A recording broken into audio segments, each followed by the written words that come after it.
Europe 1, il est 7h24. Thomas Soto. La morale de l'info, Raphaël Antoven, bonjour. Bonjour Thomas. Ce matin, vous nous emmenez à Pompéi. Pompéi, où une équipe d'archéologues italiens a passé au scanner les restes des habitants de la ville détruite par l'éruption du Vésuve. C'était en 79 après Jésus-Christ. Oui, alors jusqu'ici, les scanners ne parvenaient pas à voir à travers les moulages, sans voir en même temps à travers les squelettes que contenaient ces moulages. Et c'est la première fois que la technique le permet.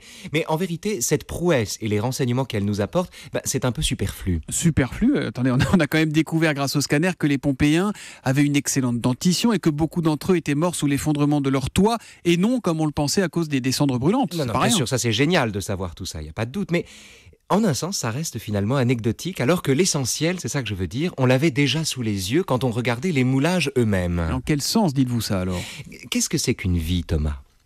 Une vie, c'est un ensemble d'initiatives et de réactions, de décisions et de déceptions auxquelles, sur le moment et parfois même au-delà, on accorde une importance extrême avant que l'immense majorité d'entre elles ne rejoignent, comme dit Proust, la longue série des jours oubliés. Et puis, par éclat, dans la vie, comme des bulles d'air dans la pierre, une vie, ce sont aussi des gestes gratuits ou des gestes anodins auxquels l'auteur n'est pas attentif, mais qu'un témoin, artiste, parvient à fixer au bout de sa plume ou au bout de son burin. Un sourire, une réplique, un adieu, que sais-je. En général, ce qu'on exhume le jour où la personne meurt.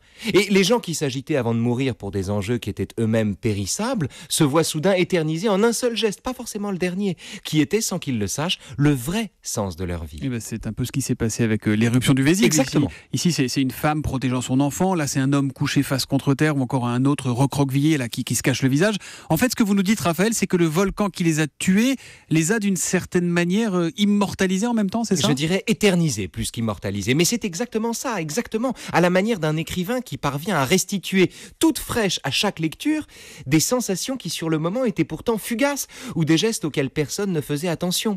Le champion de cet exploit, le Vésuve de la littérature, c'est Marcel Proust. Toute son œuvre est une entreprise non pas d'immortalisation, mais d'éternisation de ce qui se donne comme transitoire. Et c'est d'ailleurs dans la recherche du temps perdu qu'on croise une nuit un vieux seigneur qui, pendant la Grande Guerre, rêve à haute voix que, citation, « la lave de quelques Vésuves allemands précipitant les derniers jours de notre Pompéi surprenne une telle en train de mettre une dernière couche de fard avant d'aller dîner chez une belle-sœur ou un tel finissant de peindre ses faux sourcils. » Alors, ça n'est pas qu'il souhaite la mort de ses semblables, c'est juste qu'il les voit comme ce qu'ils sont, c'est-à-dire des chefs-d'œuvre possibles à tout moment. Des chefs-d'œuvre possibles à tout moment. Et la morale de l'info alors, Raphaël ? La morale de l'info, c'est que paradoxalement, seuls les instants peuvent prétendre à l'éternité. La morale de l'info, c'est tous les matins à 7h25 sur Europe 1. Raphaël Antoven, qu'on retrouve aussi le samedi à 15h pour Qui Vive. Quel est le programme demain, Raphaël ? Alors demain, mon cher Thomas, on est en direct du Salon de l'Agriculture et on opposera pacifiquement, naturellement, l'agriculture et l'écologie. Vos vaches cochons et Raphaël Antoven demain à 15h sur Europe 1. Demain, Raphaël. Salut Thomas. Bonne journée.